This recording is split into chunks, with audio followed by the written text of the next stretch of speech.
Hey everyone, welcome to Moreality, your channel for React Native content. Today we're talking about the useImperativeHandle hook. First we're going to talk about what it is, and then I'm going to give you a quick example of how to use it. So starting off with what it is, the useImperativeHandle hook customizes the instance value that is exposed to parent components when using ref. As always, imperative code using refs should be avoided in most cases. So there are not too many use cases for this hook, and it is rarely ever used. However, if you do use the useImperativeHandle hook, make sure you use it with forward ref, which I'll show you in the example. So starting off, let's go ahead and create a file called useImperativeHandle hook.js. Type RFNE, hit enter for our little snippet.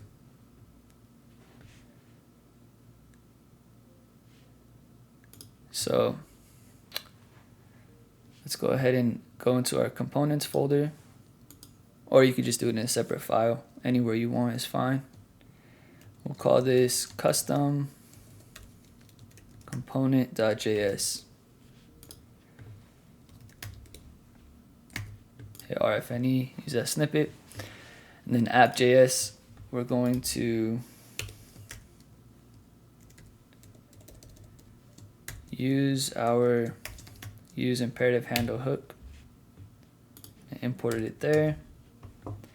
Okay, so now we can see useImperativeHandle hook right here coming from our useImperativeHandle hook. And so what we're going to be doing is we're going to have a ref using the useRef hook, and then we're going to pass that ref to the custom component here, and then we're going to use the useImperativeHandle hook here to override the function for that current ref, and then we're going to forward ref our defaulted export default custom component here. So that way, back in the useImperativeHandle hook, we can go ahead and use the updated function in that ref. And I'll show you what I mean. So jumping in, let's go ahead and get a little bit of code set up first. So we're going to want to create create our ref. So I'll give a little space here. Say const input ref is going to be equal to useRef. Let's go ahead and import that. Control space, and then we can hit enter. And then what we want to do is, we don't need this text component. We're actually going to use our custom component. Here it is.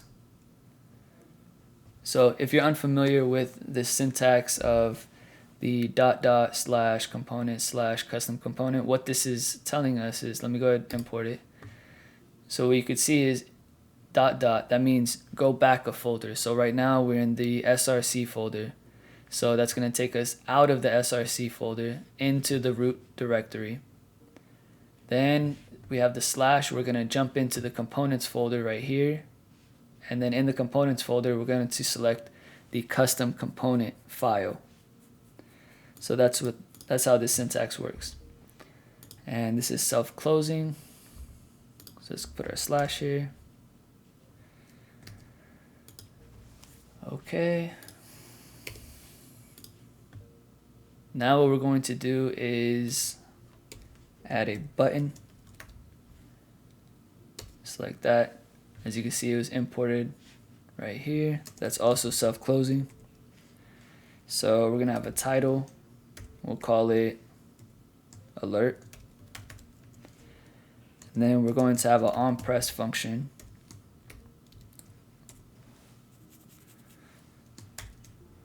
onPress property that has the function inputRef.current. And we'll talk about that in just a second. and we're going to get a function called alert message. So anytime we're using this useRef, what's being returned is, so right now it's undefined. We could set it to null. So the initial value is going to be null. So what this actually looks like is input ref equals an object that has a key called current, and its value is the initial value that we're passing right here. So what's happening is when we're saying input ref dot current, that's this, and the dot alert message will come in on the next part in the custom component. So what we want to do here is we actually want to pass that ref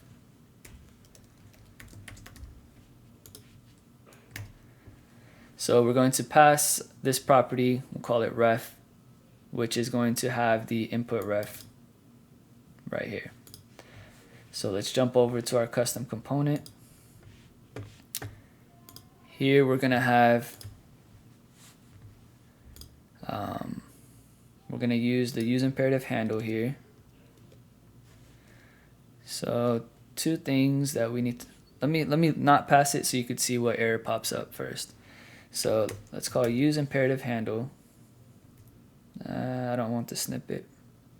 Actually, the snippet's okay for right now, so let's check it out. So we could talk about this. So there's three parameters that are going to be passed to the useImperativeHandle hook.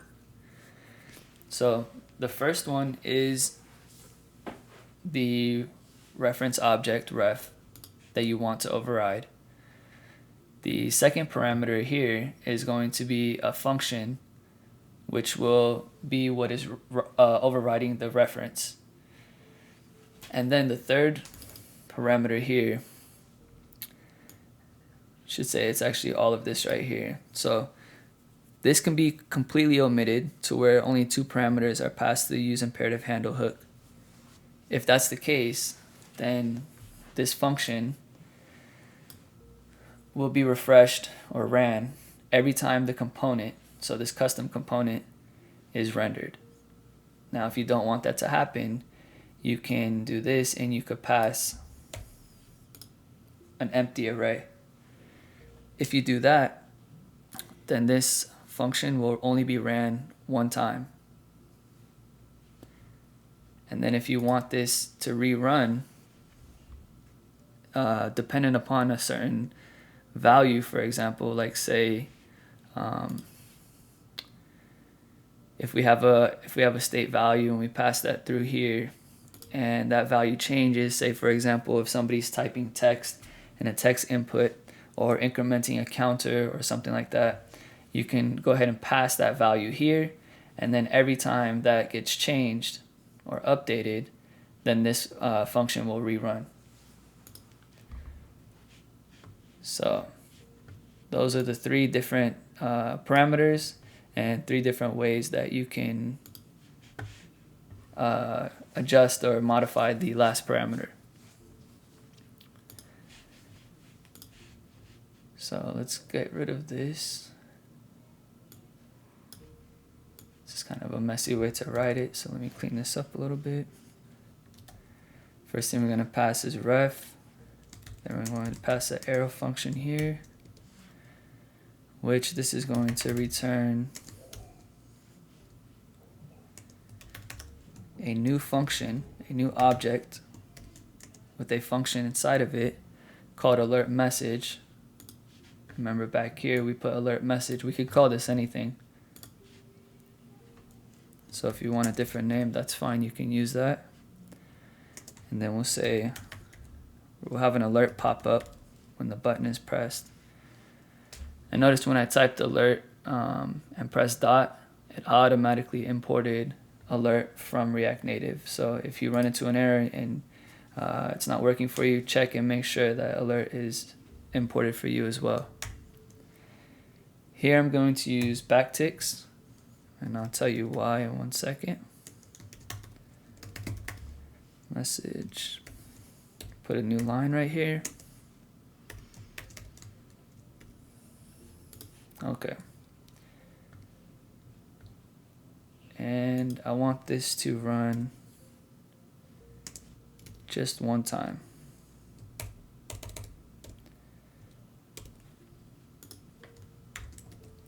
Okay, so the reason why I used backticks here is because I wanted to have these single quotes around this message hi. If I use single quotes here and then did single quotes again here, it would give us an error. I could have done double quotes here and then single quotes here, but I think the backticks make it look a little bit cleaner. Just a personal preference, but you could use either. Okay, so we're getting a message here, can't find variable, use imperative handle. So let's go to the end of that, press Control Spacebar, click this to import it from React. We can see it imported here now. Okay, can't find variable ref. So remember, ref was passed to the custom component right here. So we'll go ahead and pass it, we'll pull it in right here. Okay. So let's go ahead and reload. Okay, so now we're getting this error, attempting to define property on object that is not extensible. So we could go back and see what these other warnings are. Okay, here we go. Function components cannot be given refs. So it's talking about this use imperative handle hook right here, the custom component where we gave it a ref. Attempts to access this ref will fail. Did you mean to use react.forwardRef? So yes, we did mean to do that. That was the warning I was talking about earlier. So we'll go ahead and use it right here. We wrap our exported custom component. Can't find it, we need to import it. Control Spacebar, import, so now it's up here. Okay, now we should get another error. Let's go back.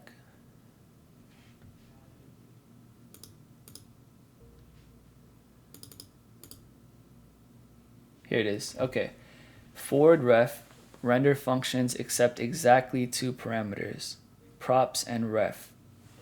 So here we're passing the ref, but we're not passing props because we don't have props to pass. But that's okay because we can still type props here. And there we go. It works. So even though the props are essentially null or undefined, that's okay because it's still seeing that props are passed, so that's fine. So again, this is not a super useful example in real world, but this is just showing you the syntax and showing you how you can set this up. And of course you can do a few more things with this, but there may be better ways to do these things, but it's still good to know. Okay, so now we set this up. We have everything we need in here. We forward ref this reference back. So what's happening here is we create this reference with useRef, initial value of null. We have our custom component that we pass ref to. Then we use imperative handle here to change the function for that ref, and then we forward ref back to the parent that was calling the custom component. So then now, since ref was updated, that means input ref is updated here. So now we have input ref.current, and here we returned an object.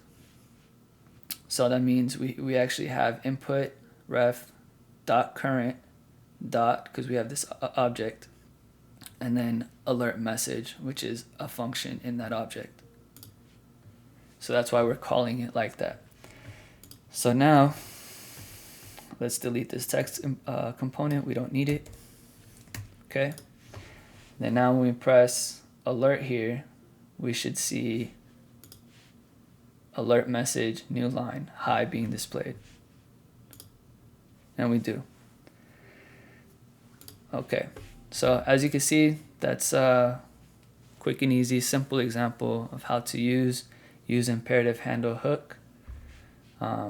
Again, not a super important hook that's used, like it's not used as much as use state or use effect or even use context or even use reducer. But now you know how to use it. So if you have any questions, any more things that you would like to see, please drop a comment below. Next, we're going to be wrapping up with 3 more hooks. Use transition, use deferred value, and use debug value.